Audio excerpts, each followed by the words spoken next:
Welcome to our channel, Listen to My Story. Please like, share and subscribe.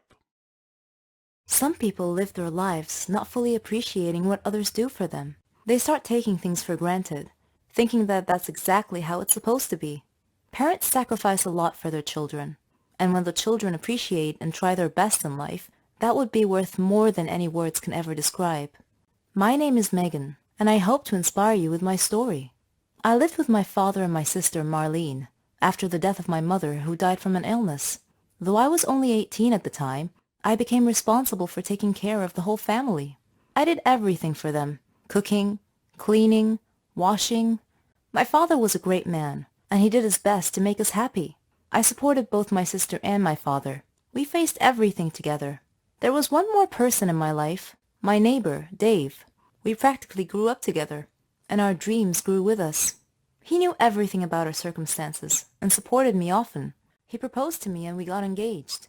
Dave chose a flat near my family so we would be close to them. That was very thoughtful of him.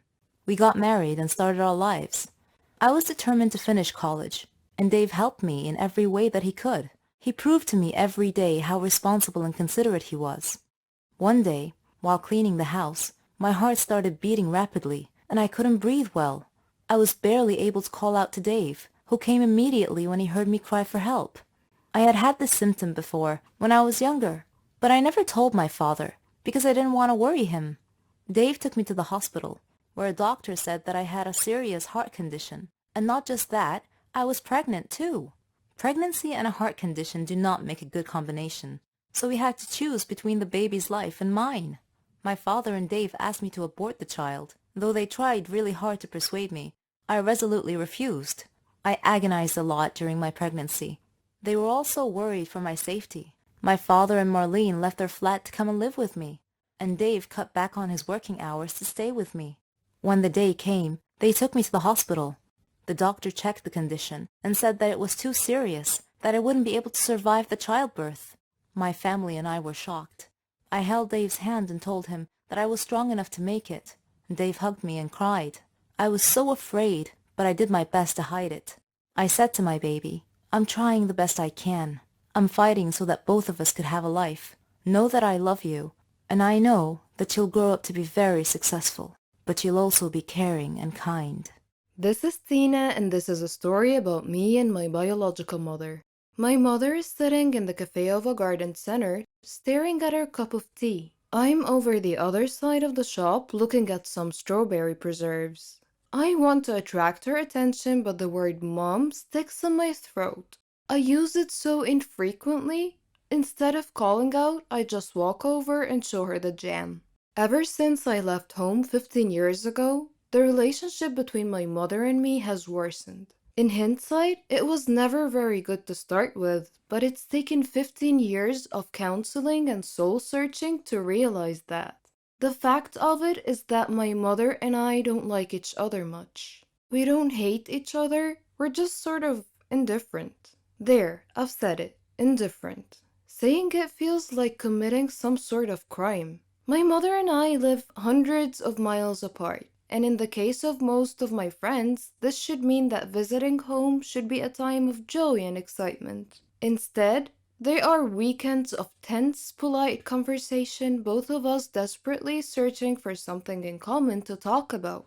And that is usually what she's currently watching on television. As a 20-something woman, I'm constantly surrounded by reminders that my mom should be my best friend. Advertising aimed at my demographic features glamorous, youthful mothers going to the salons with their best friend daughters. Because it's all so alien to me, I tend to become a little bit fixated. I tend to look beyond the principal plot lines of films and become obsessed with the parts that involve a mother and a daughter for a large, loving family headed by a quirky matriarch. When the film Mamma Mia came out, I went to see it with a girlfriend for a bit of a laugh. It was mainly about love affairs between Meryl Streep and her exes. As I watched, I was as always bewildered by the apparently natural bond that mothers and daughters have on screen. Another film. It's complicated. Again with Meryl Streep, has a plot that hinges on her post-divorce relationship with her ex-husband. But the highlights for me, The way her children clustered around her and the way she reacted when they all came back to visit. Though I know it's not just on screen. My friend Susie has the same exact sort of relationship with her mom. It baffles and fascinates me. They talk every single day, sometimes more often, and tell each other everything. I didn't have an unhappy upbringing. I wasn't a happy child, but that wasn't down to child abuse or neglect. I was well clothed, fed, and I even had ballet lessons. I went to university paid for by my parents, and I knew, and I still know, that there's always somewhere to stay if I need to. But my mother and I never had the sort of closeness I saw in my friends' relationships. They would go shopping or share secrets. They would tell their moms things about their lives. The one time I tried to ask my mother about her teenage years, she told me to mind my own business, and so I did. I grew up minding my own business, and she minded hers. I left home as soon as possible and met my now husband at university, and he quickly stepped into the role of best friend and emotional support giver. I made enduring friendships, most of which I believe to be unconditional. Most of my friends believe me to be a loving and caring individual, and I know I could turn to any one of them in an emergency, and them to me. Yet, I cannot remember the last time my mother and I hugged, even though I hug my friends all the time, and the very thought of it makes me cringe. My mother is the last person I go to in a crisis. She is certainly the last person to whom I would tell a secret or a problem. And if I'm honest, I don't need to anymore, as I have my own friends now. But my lack of a close friendship with her bothers other people a lot. When I say that I don't have a close relationship with her, they ask whether we fight a lot. But no, I don't recall ever having a fight with my mother. That would entail caring enough to bother. I used to go through phases of worrying about it and trying to repair the damage, but all the while I was aware that I was doing it for other people. I visit infrequently, but I visit. I do it not so I can see her, but if I'm honest, so her neighbors and family can see me visiting. A few years ago, before I realized I didn't care anymore, I called her up and asked whether we could sort it out. Her answer told me everything I needed to know. Sort what out? I stopped bothering from that moment on. Now my principal concern is explaining to people why I don't see her that often. And I feel guilty for not really having a good enough reason. My parents weren't divorced. My father died a few years ago. There has been no huge family dispute. There's no big skeleton in anyone's cupboard, well, not mine anyway. I recently went to see a nurse for a routine appointment, and she asked a host of questions about my mother. Eventually, I had to confess that I didn't know half the answers. She asked whether I could find out. My heart sank as I imagined having to give away a detail of my life, such as why I was going to the nurse, to my own mother.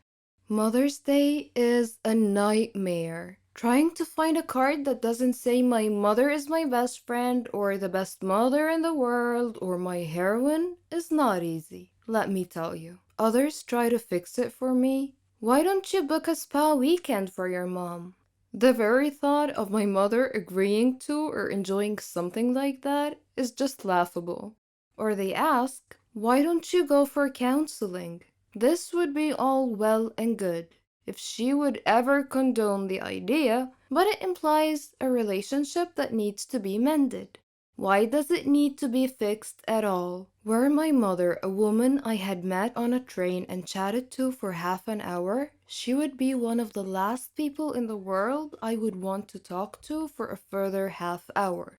If she wasn't my mother, she would be someone I groaned about having to spend any time with. I simply grew up and discovered that I didn't like my mother as a human being.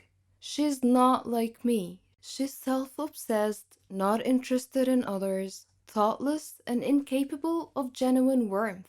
She has no concept of giving love to receive love and has never asked me a single meaningful question about my life or career. Some people might feel that I have a duty as a daughter to be there for my mother, that it's down to me to repair our relationship. But because of the way she's raised me, I don't feel there is a relationship to repair. I wish my mother no harm, and if she were in trouble, I would help her like a shot. But I would also be there for any of my neighbors and the old man who swears at people from the bus stop across the road. I've been cursed, and it will haunt me for the rest of my life. It all began with a joke at first, but some jokes have serious consequences, and when this happens, your life becomes an uphill struggle. My name is Catherine. I'm 16 years old, and I live with my parents and my little sister Mara. I like music, acting, and watching action movies. I play baseball and practice ballet. I've even won a lot of prizes. I just had one problem. I like to make fun of people. It's like an addiction. I never watched what I said, nor did I care who it hurt. The kids I picked on were actually kind and gentle, but that just encouraged me even more. My friends were exactly like me. In fact, I was their leader. We walked like we owned the school. We had a classmate named Norman. He wasn't exactly what you'd call in good shape. He was quite the opposite of fit. During class breaks, my gang and I would steal his lunchbox and throw it around each other, keeping it away from him. We watched him run trying to catch us, but he'd stop halfway. The extra weight didn't help him, and he'd quickly run out of breath. Whenever he entered the classroom, we would surprise him by throwing old, musty vegetables and fruits at him. Norman tolerated our teasing. He didn't seem to mind much. But then, one day, a joke went a bit too far. We conceived an evil plan. We told him that there was going to be a photo contest, and the person who makes the funniest pose wins. Norman was so gullible that he believed us. He actually gave it some thought. Then he posed for us. We did our best not to burst out laughing while we took pictures for him. The next day, when he came to school, Norman discovered that his photo shoot pictures had been posted all over the classroom walls, and the kids were laughing, writing comments all over the place. Norman was mortified, and he looked around at his classmates' faces. They were all laughing and pointing at him. Norman started crying, and his nose started bleeding. Then he fainted. A teacher had to call an ambulance to take him to the hospital. I certainly didn't expect that to happen. We knew that Norman would get so fatigued sometimes and leave school for the rest of the day, but we didn't know that he had a medical condition, and I felt deep regret. The curse that I spoke of earlier began when a girl named Naomi joined our class as a new student. On her first day, our teacher brought her in and introduced her to us. She sat at the desk, at the very last row. I noticed that she was always looking at me in a strange way, and I wondered why. She looked at me with disdain, and I couldn't figure out why. It was my first time meeting her, after all. I avoided her, mainly because her looks made me feel uneasy, and whenever my gang wanted to make fun of her, I told them to leave her alone. I felt there was something about this girl. One day, during science class, the teacher had paired us up to do a lab experiment, and I intended to ask her about the way she looked at me. But before I could say anything, she took the initiative and surprised me by broaching the subject herself. "You will pay for what you did to Norman," she said coldly. I looked at her and asked, "How do you know Norman? And what are you talking about?" She replied, "It doesn't matter how I know. I just do." I spent the next few days thinking about her words. Afterwards, Naomi ignored me completely. No more staring, no more accusing looks. It was as if I no longer existed to her. I didn't understand her. Then came the day. We had a basketball match. It was the championship game, but I was still busy thinking about Naomi's words. During the game, I glanced at Naomi and caught her looking at me, which distracted me. One of the players from the other team suddenly bumped into me, knocking me down and causing me to land badly on one of my knees. The pain I was in. I had to withdraw from the game to be taken to the hospital. At the hospital, the doctor said that I had torn a ligament from my knee and told me that I would need a surgery and a lot of medication. So after going through the surgery, I began taking my medications. It caused me to gain weight, even though I wasn't eating very much, just vegetables and fruits. I asked the doctor about my sudden weight gain, and he told me the medications I was taking were affecting my hormonal balance, which rarely happened, but in my case, it did. He said that I would either have to endure great pain or deal with the overweight because it wasn't gonna stop. So there you have it, guys. This is the curse that Naomi cast upon me, the price I had to pay for what I did to Norman. Eventually, I got well enough to take my final exams. When I arrived at school, all my friends took one look at me and started laughing. I was now their target, their prey. One of them said, "You're as large as an elephant." "I'll lose weight once I stop taking my medications," I retorted, but no one was listening. I am now living in a nightmare, and I would like to tell Norman that I'm very, very sorry for everything that I've done. My name is Ginny. You can call me Bad Girl if you like. That's what the neighborhood kids called me. I have a long story to tell you. I was the eldest of 5 siblings. My mother died of illness, and my father was crippled in a car accident. He couldn't walk, and he had to use a wheelchair. Seeing my siblings suffer from hunger and poverty was a constant sight at home. My father was depressed. Our neighbors helped us a lot, but I was constantly worried what would happen if they ever stopped, so I decided to try and find a job. I knew it wouldn't be easy because I was only 15. Who'd want to hire a 15-year-old? Though I was apprehensive and lacking confidence, I made up my mind to get a job. I went to many places, clothing shops, flower shops, grocery stores. The answer was the same. We're not hiring at the moment. One day, feeling down, I was walking aimlessly with no destination in mind, when suddenly I found myself near a hospital. On an impulse, I entered. I saw a nurse, but she seemed too gloomy to talk, so I looked around and found another nurse who looked a bit kinder. She noticed me and asked if I needed any help. I told her that I was looking for a job. Any job. I'd even mop and clean. She felt sympathy for me and told me not to worry. Then she went into the manager's office. I was worried. Was I in trouble? A minute later, she called me in to meet the manager. He seemed very kind, and he quietly asked for my name. I told him it was Ginny. He told me that Martha, the kind nurse who was helping me, told him that I was looking for any job available. He said he had a job for me, but he was concerned that it might be a problem. I felt a pang of fear and asked what the problem was. He said that I would have to work night shifts. That was it? I felt so relieved. I immediately agreed, and he said that he liked my enthusiasm and that I could start tomorrow. I was so happy. I returned home quickly, hugged my siblings, and kissed my father's hands. I told them everything about my new job. My father looked at me sadly and said that I was too young to have to bear this responsibility. I told him that it was okay and that I could deal with it. When I went to work at the hospital every night, there was a gang of young kids who were always loitering around the neighborhood. I hoped they wouldn't bother me, but my hopes were in vain. They made fun of me every time I passed them. I never told my family about this, though. I began work as a cleaning lady, but due to my diligence and intelligence, I was able to learn a little bit about nursing. So, I was able to get promoted, first to nursing assistant, then to a nurse. My colleagues supported me a lot. Everything was almost perfect, except for the neighborhood gang that was always bothering me and calling me Ginny the Bad Girl. I wished they would just go away and leave me alone. Then, one day, a miracle happened. While I was working at the hospital, the neighborhood bullies came in, carrying their leader. He was badly injured. His whole body was covered in blood. They were shouting for someone to help them, and when they saw me, they pleaded with me to save him.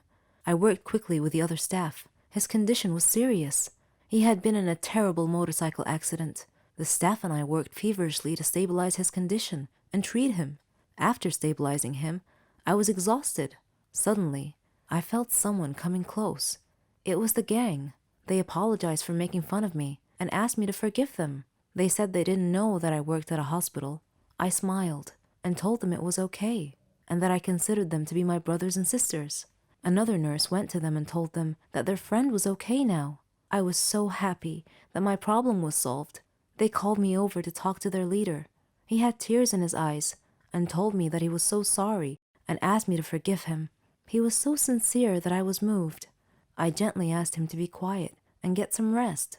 As I was walking away, he called me and thanked me again.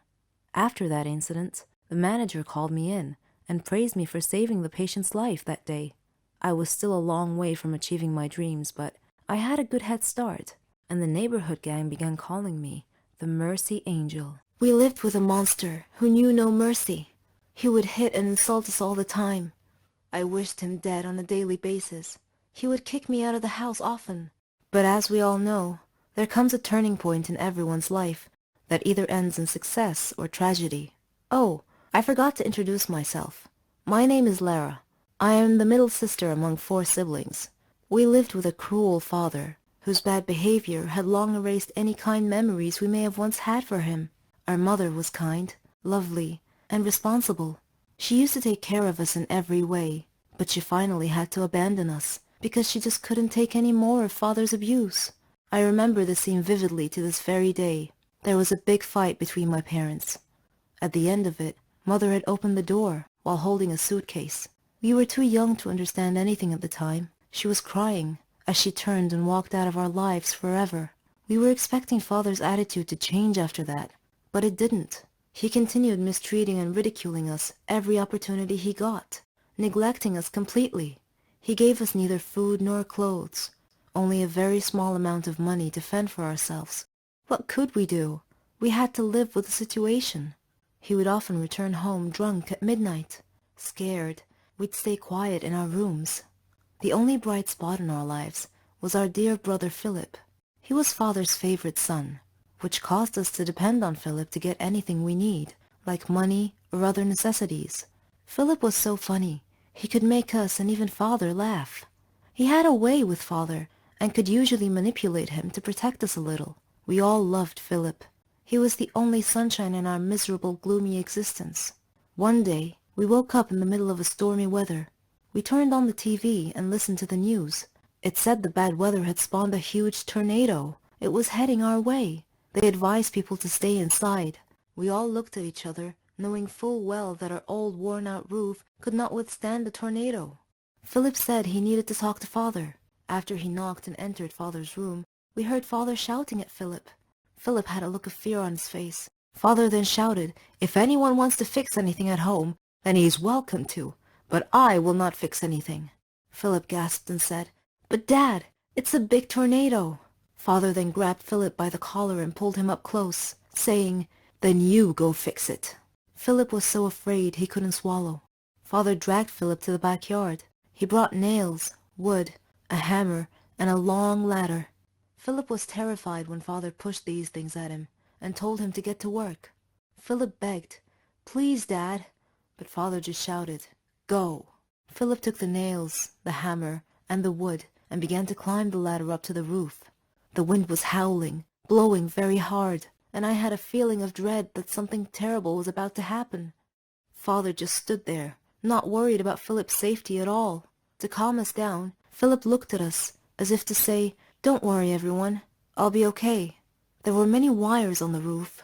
Suddenly, a strong gust of wind caused Philip to lose his balance, and he reached out to grab onto something to keep from falling. Unfortunately, he got hold of an uninsulated wire. He screamed at once and fell off the roof.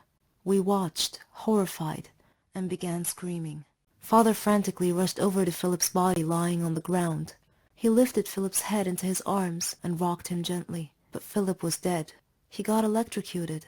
We had never seen father cry, but he cried a lot that day.